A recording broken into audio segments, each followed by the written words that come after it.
दोस्तों अब हम पार्ट 1 हमारा जो वीडियो था आप उसको देख लीजिए। अब पार्ट 2 ये वीडियो है, इसमें हम पढ़ने जा रहे हैं सुप्रीम कोर्ट। दोस्तों सुप्रीम कोर्ट जुडिशरी का सबसे इम्पॉर्टेंट चैप्टर है और अगर आपको सुप्रीम कोर्ट क्लियर रहेगा तो बाकी चीज़ों में आपको दिक्कत नहीं होगी। तो एकदम अच्छे से पढ़िए, पूरा ध्यान लगा के। तो सबसे पहले सुप्रीम कोर्ट में क्या पूछेगा कि सुप्रीम कोर्ट किस पार्ट में आता है, तो पार्ट 5 ऑफ द कॉन्स्टिट्यूशन। और चैप्टर कौन सा है, चैप्टर 4। आर्टिकल्स कहाँ से कहाँ तक हैं, आर्टिकल 124 से 147 तक। सबसे पहले दोस्तों हम सुप्रीम कोर्ट पढ़ने से पहले आपको बता दें कि हमारा इंडियन सुप्रीम कोर्ट सिस्टम कैसा है, और इसको अगर हम कंपेयर अमेरिका से करें तो आपको एक रेफरेंस पता चल जाएगा कि कैसा इंडिया में जस्टिस सिस्टम है। तो सबसे पहले जो इंडिया में जो जुडिशरी का सेटअप है वो इंटीग्रेटेड है। इंटीग्रेटेड का मतलब ये हुआ दोस्तों, सुप्रीम कोर्ट पिरामिड के एकदम टॉप पर है, उसके नीचे स्टेट्स में हाई कोर्ट्स होते हैं, और हाई कोर्ट्स स्टेट में, हाई कोर्ट्स के नीचे जो है सबऑर्डिनेट कोर्ट्स होते हैं। हर स्टेट में जो हाई कोर्ट होता है वो सुप्रिटेंडेंस होता है ओवर वार्ड जो सबऑर्डिनेट कोर्ट्स होते हैं। अब हाई कोर्ट्स के ऊपर किसका वो होता है, हायरार्की होती है, सुप्रीम कोर्ट का होता है। तो सुप्रीम कोर्ट सब रूल्स रेगुलेशन सेटअप करती है, ऐसा है। जबकि अमेरिका में अगर हम देखें तो वहाँ स्टेट का अपना सुप्रीम कोर्ट होता है। अब हमारे यहाँ कैसा है कि सबऑर्डिनेट कोर्ट से अपील होगा, हाई कोर्ट में जाएगा, हाई कोर्ट से आप अपील करके कहाँ जा सकते हैं, सुप्रीम कोर्ट में। बहुत सारे ऐसे प्रोविजंस होते हैं जहाँ पे आप डायरेक्टली सुप्रीम कोर्ट चले जा सकते हैं, जो ओरिजिनल जुरिस्डिक्शन हो गया इन सब चीज़ों में। तो वो सब चीज़ें हम डिटेल्स में आज पढ़ेंगे। तो देखते हैं हमारा सुप्रीम कोर्ट का इस्टेब्लिशमेंट कब हुआ है, कब हुआ था। तो ये 28 जनवरी 1950 को हुआ था। तो ये यूपी पीसीएस इन सब एग्जाम्स में पूछा जा सकता है, ठीक है। तो replacing the federal court of India. अब जो जो चीज़ें हम थोड़ा यूपी पीसीएस से रिलेटेड हैं वो आप देख लीजिए। हमारे यहाँ पूछा जा सकता है कि कितने टोटल नंबर ऑफ जजेस हैं, तो 34 जजेस हैं इस समय प्रेजेंट टाइम में, इंक्लूडिंग सीजेआई। अब ये अभी रिसेंटली में बढ़ाया गया था सुप्रीम कोर्ट अमेंडमेंट एक्ट 2019 से। देखो हम ये क्यों बोल रहे हैं, अब ये अगर कोई आपसे पूछे कि अगर सुप्रीम कोर्ट में नंबर ऑफ जजेस बढ़ाना है तो उसके लिए कॉन्स्टिट्यूशनल अमेंडमेंट करना पड़ेगा, बताओ ये स्टेटमेंट ट्रू है कि फॉल्स है। तो यहाँ क्या लिखा हुआ है, सुप्रीम कोर्ट नंबर ऑफ जजेस अमेंडमेंट एक्ट 2019। तो इसका मतलब क्या हुआ दोस्तों, हम सिंपल ऑर्डिनरी लेजिस्लेशन से नंबर ऑफ जजेस की संख्या क्या कर सकते हैं, बढ़ा सकते हैं। और किसके पास है अथॉरिटी है, पावर है बढ़ाने का, किसके पास है, बोलो सब लोग, पार्लियामेंट के पास है, ठीक है। तो पार्लियामेंट, कोई कॉन्स्टिट्यूशनल अमेंडमेंट की ज़रूरत नहीं पड़ती है। अब अगर मैं यहीं आपसे पूछूं हाई कोर्ट में नंबर ऑफ जजेस की संख्या बढ़ानी है तो कौन बढ़ाएगा, इसका आप ज़रूर कमेंट में आंसर कीजिएगा, जो हमारे ग्रुप है उस पर आप जाके आंसर कीजिएगा। देखिए हाई कोर्ट में पढ़ाऊंगा तो आपको बता ही दूंगा, बट बहुत यूनिक है दोस्तों, पार्लियामेंट नहीं है। तो बहुत बेसिक आंसर भी है, क्यों, रीज़न उसका क्या है वो भी मैं जब आपको पढ़ाऊँगा तो बताऊँगा, ठीक है। अब आते हैं अपॉइंटमेंट एंड टेन्योर ऑफ जजेस। अपॉइंट कौन करता है प्रेजेंट टाइम में जजेस को, चाहे हाई कोर्ट के जजेस हों चाहे सुप्रीम कोर्ट के जजेस हों, प्रेसिडेंट ऑफ इंडिया। और किसके कंसल्टेशन के बाद, after the Supreme court consultation with जजेस ऑफ सुप्रीम कोर्ट। इसमें कौन से होते हैं, सीजेआई प्लस 4 सीनियर मोस्ट, जो कोलिजियम में 4 सीनियर मोस्ट जजेस होते हैं। तो हमारे देश में देखो दोस्तों, ऑल्दो कॉन्स्टिट्यूशन में एक प्रोसेस अलग है, बट जो प्रैक्टिकल हम अप्रोच अपनाए हुए हैं प्रेजेंट टाइम में इन प्रैक्टिस है वो है कोलेजियम सिस्टम। कोलेजियम सिस्टम में क्या होता है, ध्यान से सुनना, सीजेआई प्लस 4 सीनियर मोस्ट जजेस, ये 5 लोगों की जो पैनल होती है, ये नंबर ऑफ जजेस को क्या, सॉरी, जजेस को अपॉइंटमेंट के लिए रिकमेंड करते हैं, किसको, प्रेसिडेंट साहब को। थ्रू लॉ मिनिस्ट्री जाती है, फिर पीएमओ जाता है, उन सब में हम नहीं जाते हैं। रिकमेंड कौन करता है, कोलेजियम, बस इस पर इतना ध्यान दीजिए, ठीक है। कोलेजियम सिस्टम क्या है, supreme court judgments evolve by supreme court judgments, और वो जजमेंट कौन से थे, जजेस केस 1, जजेस केस 2, जो इन सब केसेस से ये इवॉल्व होकर आया हुआ है। सीजेआई फिर 4 सीनियर मोस्ट जजेस। टेन्योर कितना होता है, टेन्योर क्या बोल दो कि 65 ईयर्स तक रिटायरमेंट जो एज होती है सुप्रीम कोर्ट के जजेस की, वो अप टू 65 ईयर्स होती है, मतलब 65 साल तक वो सुप्रीम कोर्ट में रह सकते हैं। रिमूवल का प्रोसेस क्या है, why the president on the grounds of proved misbehaviour और इनकैपेसिटी। ये दोनों चीज़ याद रखना, हमने आपको जब प्रेसिडेंट पढ़ाया था, बताया था ना, वहाँ क्या था, वायलेशन ऑफ द कॉन्स्टिट्यूशन। तो ऐसे ही चीज़ आप एक दूसरे कंपेयर करते रहिए करिए, तब आपको चीज़ें याद होती रहेंगी, ठीक है। अब आते हैं क्वालिफिकेशन फॉर जजेस। ये सब जो चीज़ें हैं खूब एग्जाम में पूछी जाती हैं, तो इनको एकदम बढ़िया से दिमाग में बना के रखना, ठीक है। तो अब आते हैं सिटीजन ऑफ इंडिया तो आपको होना ही चाहिए किसी भी कॉन्स्टिट्यूशनल पोस्ट पे अगर आपको जाना है। तो क्या बाई बर्थ की कोई भी सिटीजन हो, तो यहाँ क्या लिखा है, कोई तो ऐसा लिखा नहीं एक बाई बर्थ सिटीजन, बस ये लिखा है कि सिटीजन ऑफ इंडिया, मतलब किसी भी तरीके से अगर आप भारत के सिटीजन बन गए हैं तो आप सुप्रीम कोर्ट के जज बन सकते हैं। जैसे आप जस्टिस JS खेयर का एग्जाम्पल लीजिए, वो बाई बर्थ यहाँ के सिटीजन नहीं थे। जब उन्होंने अपने फेयरवेल स्पीच दे रहे थे उन्होंने बोला था इंडियन जो कॉन्स्टिट्यूशन है वो कितना ग्रेट है कि वो एक माइनॉरिटी से आए हुए व्यक्ति को जो कि यहाँ जन्म भी नहीं लिया उसमें इसने हाई पोस्ट पे कॉन्स्टिट्यूशनल पोस्ट पे पहुँच सकता है। हैव बीन ए जज of the high court for at least 5 years या an advocate of high court for at least 10 years। Citizen of India होने चाहिए या हैव बीन ए जज of high court for at least 5 years या an advocate of high court for at least 10 years या president के opinion में आप एक डिस्टिंग्विश जूरिस्ट होने चाहिए। हाई कोर्ट में ये ऑप्शन नहीं है, डिस्टिंग्विश जूरिस्ट को हम हाई कोर्ट का जज नहीं बना सकते हैं, ये केवल सुप्रीम कोर्ट में है। सिट्स एंड बेंचेज में आते हैं, थोड़ा जल्दी जल्दी हम दोस्तों करते हैं। Delhi is the seat of the Supreme court. Chief justice और किसी प्लेस को भी अपॉइंट कर सकते हैं बट प्रेसिडेंट के अप्रूवल से। एक आप कॉमन सेंस डेवलप कर लो, CJI जो भी कुछ करेंगे वो प्रेसिडेंट के कंसेंट से ही करेंगे, याद रखना इस चीज़ को। प्रेसिडेंट से सहमति लेनी ही पड़ेगी। अब ऐसे सोचो दोस्तों, प्रेसिडेंट से सहमति लेने का मतलब क्या हुआ, काउंसिल ऑफ मिनिस्टर, प्रेसिडेंट अपने से तो कुछ बोलते नहीं है, तो जो council of minister aid and advice करेंगे वही प्रेसिडेंट साहब का ऑर्डर होगा। तो इसका मतलब ये हुआ कि seat of the Supreme court, Aldous हम आंसर जहाँ भी आएगा लिखेंगे पार्लियामेंट प्रेसिडेंट्स अप्रूवल, बट अपने दिमाग में क्या रखना है, हमको सब समझना क्या है कि मतलब गवर्नमेंट का से सब में रहेगा, ये याद रखना आप चीज़ें। बेंचेज जो हमारे होते हैं, देखो नॉर्मल जो मैटर्स होते हैं वो 2-3 डिविजनल बेंचेज इन सब चीज़ें होती हैं। जो कॉन्स्टिट्यूशनल मैटर्स हो गए, फंडामेंटल क्वेश्चंस ऑफ लॉ और फैक्ट आ गया, वो 5 या 5 से ज़्यादा जजेस की बेंच सुनवाई करती है। अब आते हैं ऑर्गेनाइजेशन एंड एडमिनिस्ट्रेशन में, chief justice of India head करते हैं, जिनको मास्टर ऑफ रोस्टर भी बोलते हैं। ये क्या होता है, बहुत बेसिक चीज़ है। Responsible for allocation of cases and benches, यही इसका मतलब होता है। सपोर्ट रजिस्ट्रार जनरल, ये सब चीज़ें उतनी इंपॉर्टेंट नहीं है दोस्तों। सुप्रीम कोर्ट एक कोर्ट ऑफ रिकॉर्ड होता है अंडर आर्टिकल 129, याद रख लो, इस एग्जाम में पूछता है। अब आते हैं जुरिस्डिक्शन एंड पावर्स, ये हम सब डिटेल में भी देखेंगे तो इस पर अभी हम नहीं जाते हैं, ठीक है। अब जजेज oath, salary and independence. Oath किसके सामने लेंगे, प्रेसिडेंट या उनके द्वारा कोई भी person appointed, going to uphold the constitution without fear और फेवर। यहाँ याद रखना PPD नहीं है, PPD वो 2 स्टूडेंट जानते होंगे जिनको मैंने पढ़ाया है, केवल प्रेसिडेंट और गवर्नर का ओथ ऐसा है कि जो preserve, protect and defend the constitution का ओथ लेते हैं, बस राष्ट्रपति साहब और कौन, गवर्नर। बाकी कोई ऐसा नहीं है पूरे कॉन्स्टिट्यूशन में जो वैसा ओथ ले, बाकी सब ओथ क्या लेंगे, uphold the constitution without fear और फेवर, ठीक है। सैलरीज एंड सर्विस कंडीशन कौन फिक्स करेगा, पार्लियामेंट, ये एग्जाम में पूछेगा, पार्लियामेंट, ठीक है। इंडिपेंडेंस अभी आप देखेंगे इसको। Significance affects judicial authority and final interpreter of the constitution and laws. Guarantees rights and liberties of citizen, upholds rule of law, maintains the federal structure. ये सब बेसिक चीज़ें, इनको आप पढ़ लीजिए, वही सेम चीज़ें जो हम आपको पढ़ाया है वो। अब एक चीज़ मैं आपको बताना चाहता था, वही चीज़ें हैं पार्ट 5 to 34। अब अप टू 65 और 5 years of age removal only by impeachment, इसका क्या मतलब हुआ। देखो दोस्तों, आप सबको बहुत कन्फ्यूजन होगा कि इम्पीचमेंट केवल राष्ट्रपति के लिए होता है, ऐसा आप सोचते होंगे, क्योंकि वो वर्ड वहीं बस मिलता है, उन्हीं के लिए बोला जाता है, बाकी सबके लिए रिमूवल प्रोसेस होता है। बट आप समझो, बहुत बार आप इंडियन एक्सप्रेस देखोगे तो उसमें लिखा रहता है इम्पीचमेंट ऑफ जज, तो इम्पीचमेंट ऑफ वाइस प्रेसिडेंट, ऐसा क्यों लिख देते हैं, इसका मतलब समझो। जो ये इम्पीचमेंट होता है ये एक प्रोसेस होता है। अगर कोई प्रोसेस ऐसा है कि वो बहुत ही रिग्रेस है, रिग्रेस जैसे आप अभी जजेज इंक्वायरी एक्ट 1968 जब हम आपको पढ़ाएंगे तो आप देखेंगे कि जो जजेस का रिमूवल प्रोसेस है it is same as the मतलब कि जो प्रोसेस होता है राष्ट्रपति के रिमूवल का।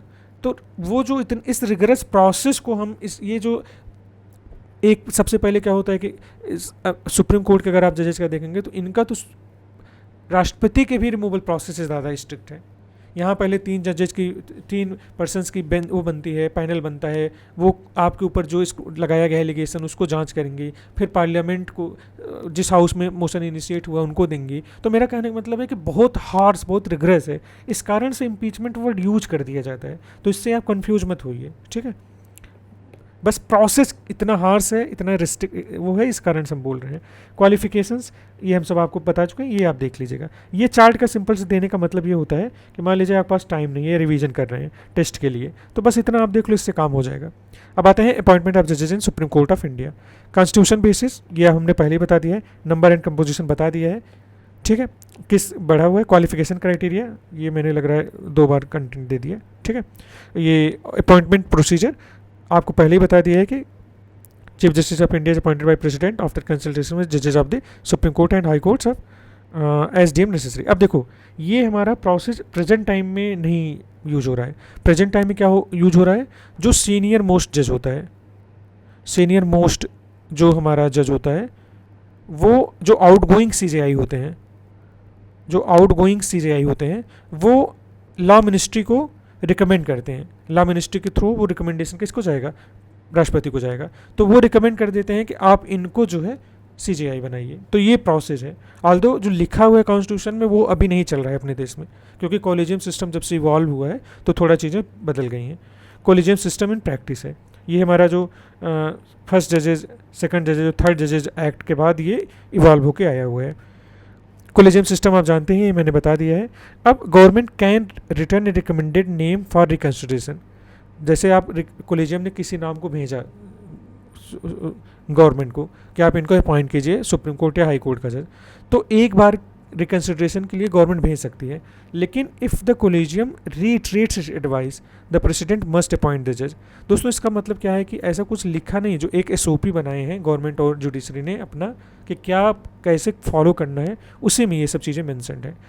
ओथ एंड टेन्योर सब चीज़ें डिस्कस कर देंगे 65 ईयर्स ऑफ एज तक, तो ये सब चीज़ें हैं। Significance of appointment process, judicial independence और कंसल्टेटिव चेक्स के लिए। देखो जुडिशरी में जो कोलिजियम सिस्टम इवॉल्व हुआ है ये केवल इस कारण से हुआ कि जिससे कि हम जुडिशियल इंडिपेंडेंस को प्रिजर्व कर पाएँ। और क्यों जुडिशियल इंडिपेंडेंस हमारे लिए इतना इंपॉर्टेंट है, क्योंकि जुडिशियल इंडिपेंडेंस बेसिक स्ट्रक्चर का भी पार्ट है।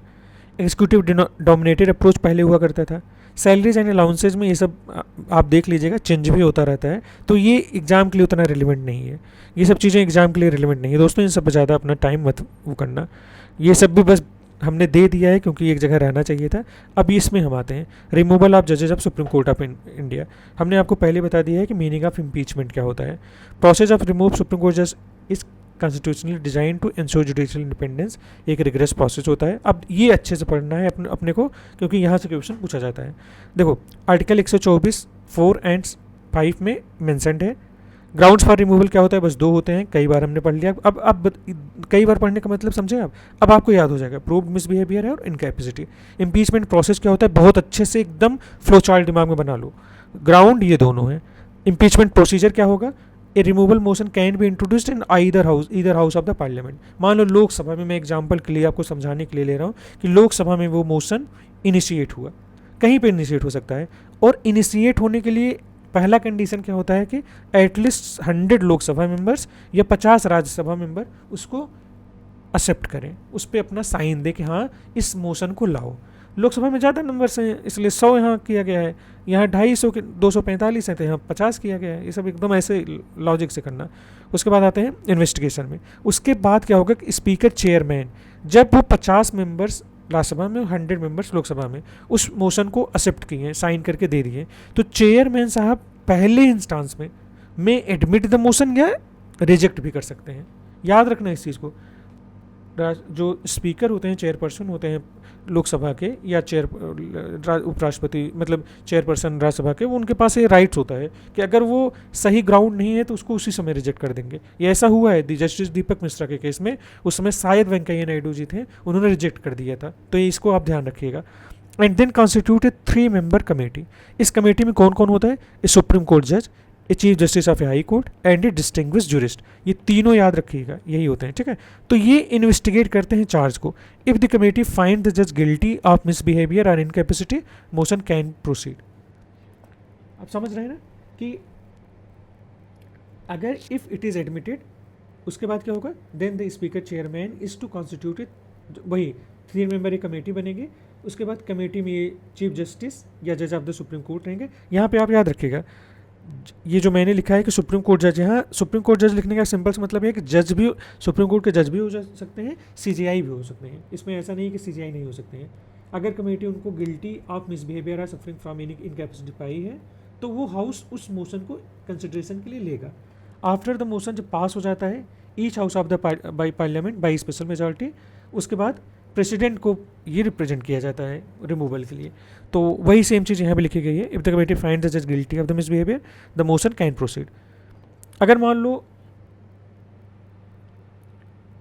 लो दोस्तों चेयरमैन जो है, जो ये 3 पैनल था, ये उस जो चार्ज था उसको उन्होंने रिजेक्ट कर दिया, तो क्या मोशन प्रोसीड करेगा? तब मोशन प्रोसीड नहीं करेगा। पार्लियामेंट्री अप्रूवल क्या हुआ? Motion must be pass in both house of parliament by special majority. कुछ स्टूडेंट्स हमसे पूछे थे कि स्पेशल मेजॉरिटी, देखो दोस्तों ये कॉन्स्टिट्यूशन में कहीं नहीं लिखा है स्पेशल मेजॉरिटी, हमने इसको नाम बस स्पेशल मेजॉरिटी दिया है। क्यों? Majority of the total membership of that house and majority of not less than 2/3 of the member present and voting, इसको हम बोलने लगे हैं कि स्पेशल मेजॉरिटी बस। लेकिन आप इसको पढ़ा करिए, जब भी आप किसी को बताइए कि motion must be passed in the both house of parliament by A majority of total membership of that house and A majority of not less than 2/3 of the members present and voting, उसके बाद presidential order sign होगा।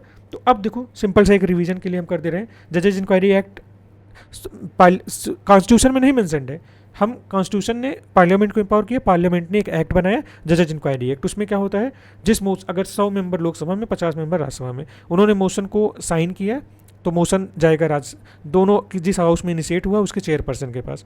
Chairperson ने अगर reject कर दिया तो कोई बात नहीं, अगर एडमिट किया तो 3 पैनल की कमेटी बनेगी। पैनल में सीजेआई या जज, एक हाई कोर्ट का जज और एक डिस्टिंग्विश्ड जूरिस्ट होंगे। वो फिर उसको इन्वेस्टिगेट करेंगे। अगर उन्होंने पाया कि मामला पूरा निराधार है तो उसको रिजेक्ट कर देंगे, तो फिर वहीं पे डिफीट हो गया वो। अगर उन्होंने एक्सेप्ट किया तो वो उस हाउस में जाएगा, हाउस उसको टू स्पेशल मेजॉरिटी मतलब ये उससे पास करेंगे। अगर वहाँ से पास हो गया फिर दूसरे हाउस में जाएगा, वहाँ भी majority of total membership of that house, majority of not less than 2/3 of the members present and voting से पास होगा। दोनों जगह पास हो जाएगा, फिर प्रेसिडेंशियल ऑर्डर के लिए जाएगा।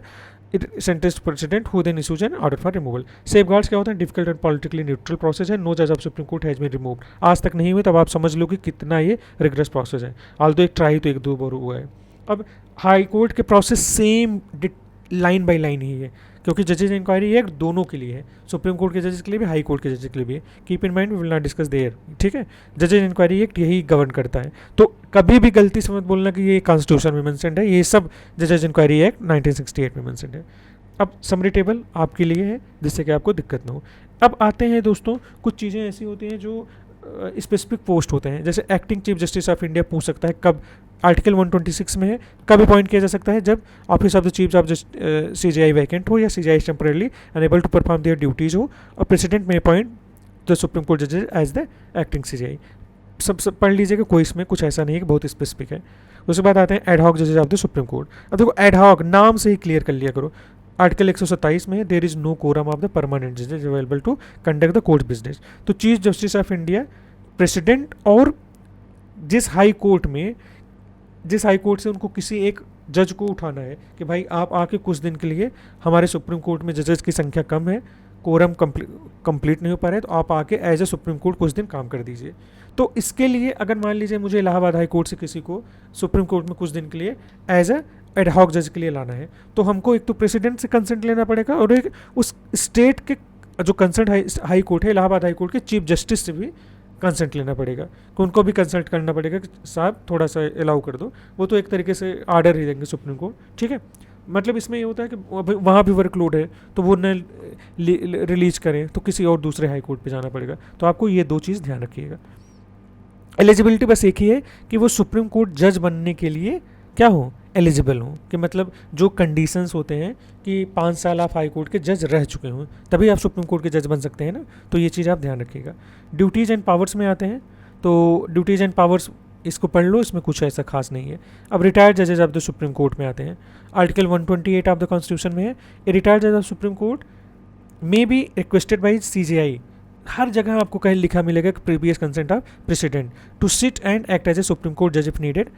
While so sitting, a retired judge enjoys all the powers and privileges and jurisdiction of a regular Supreme Court judge, but he is not deemed a serving judge। ये याद रखना, कभी भी रिटायर्ड जज of supreme court not deemed A serving जज, ना, this is a temporary situational appointment. बाकी ये सब चीज़ें बेसिक है, इसको आप देख लीजिएगा। समरी टेबल आप देख लीजिएगा। आर्टिकल देखो दोस्तों उतना इंपॉर्टेंट नहीं है, ये आर्टिकल बस आपको मैं रेफरेंस के लिए दिया हूँ, एक आइडिया रहे कि एक्टिंग चीफ जस्टिस, एडहॉक, ये सब चीज़ें यहाँ मेंशन्ड है, बट उतना रिलेवेंट नहीं है। Independence of supreme court of India mains के लिए बहुत इंपॉर्टेंट टॉपिक है, यूपीपीसीएस के लिए। तो इसमें क्या देखना है, कैसे आप जस्टिफाई करोगे कि supreme court of India independent organization है, इंडिपेंडेंट वो है, इंस्टीट्यूशन है। तो कॉन्स्टिट्यूशनल प्रोविजंस हैं। अब जो पार्ट 5 चैप्टर 4 में हमने अभी तक पढ़ा है, power, appointment, tenure, removal, service conditions आप सुप्रीम कोर्ट जजेस, तो ये सब चीज़ों से आपको नहीं लग रहा है कि हम रिमूव नहीं कर पा रहे हैं, खुद अपॉइंट कोलिजियम सिस्टम के थ्रू कर रहे हैं, तो इससे हो रहा है ना इंडिपेंडेंस। सिक्योरिटी ऑफ टेन्योर मिला हुआ है until they attain age of 65 years. Difficult removal process है। इम्पीचमेंट प्रोसेस बस इसीलिए लिखा गया है कि इतना हार्थ रिमूवल है, तो इसलिए इस प्रोसेस को हम इम्पीचमेंट नाम दिया गया है।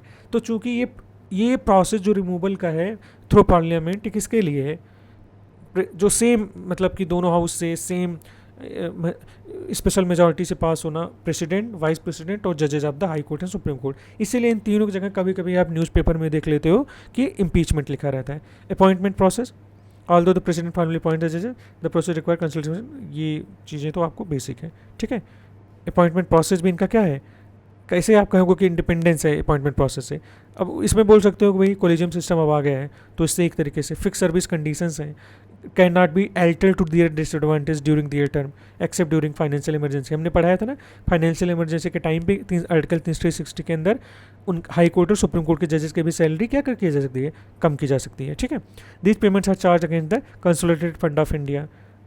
जो हम फंड्स पढ़ा रहे थे आपको पार्लियामेंट में, तो सुप्रीम कोर्ट के जजेस, हाई कोर्ट के जजेस, सुप्रीम कोर्ट के जजेस की जो सैलरी होती है वो चार्ज होती है कंसोलिडेटेड फंड ऑफ इंडिया में, लेकिन हाई कोर्ट के जजेस की जो सैलरी होती है चार्ज होती है consolidated fund of respective state, लेकिन पेंशन चार्ज होती है हाई कोर्ट के जजेस के कंसोलिडेटेड फंड ऑफ इंडिया। ये सब बहुत इंपॉर्टेंट क्वेश्चन हैं, यहाँ से खूब क्वेश्चन बनते हैं। वही नॉन वोटेबल होते हैं। Ban and practice after retirement, supreme court के जजेस कैन नॉट प्लीड और एक्ट इन एनी कोर्ट और अथॉरिटी ऑफ इंडिया, लेकिन हाई कोर्ट के जजेस दोस्तों कहाँ नहीं कर सकते हैं, जहाँ जहाँ वो हाई कोर्ट के जज रहे हैं वहाँ नहीं प्लीड कर सकते हैं, लेकिन रिमेनिंग हाई कोर्ट में प्लीड कर सकते हैं, मतलब वकालत कर सकते हैं, और सुप्रीम कोर्ट में वकालत कर सकते हैं जो हाई कोर्ट के जजेस होते हैं। इसलिए बहुत सारे हाई कोर्ट के जजेस जो होते हैं सुप्रीम कोर्ट में प्रैक्टिस करते हैं। एक तो वैसे भी उनको 62 ईयर्स में रिटायर कर दिया जाता है, और सुप्रीम कोर्ट के जजेस 65 ईयर में कर रहे हैं, तो एक तो पहले ही आप उनके एलिजिबल थे, काम कर सकते थे, तब भी आप रिटायर कर दिए, तो आपको डेफिनेटली अलाउ करना पड़ेगा कि वो प्रैक्टिस करें। Immunities and protection, judicial independence from executive action, ठीक है।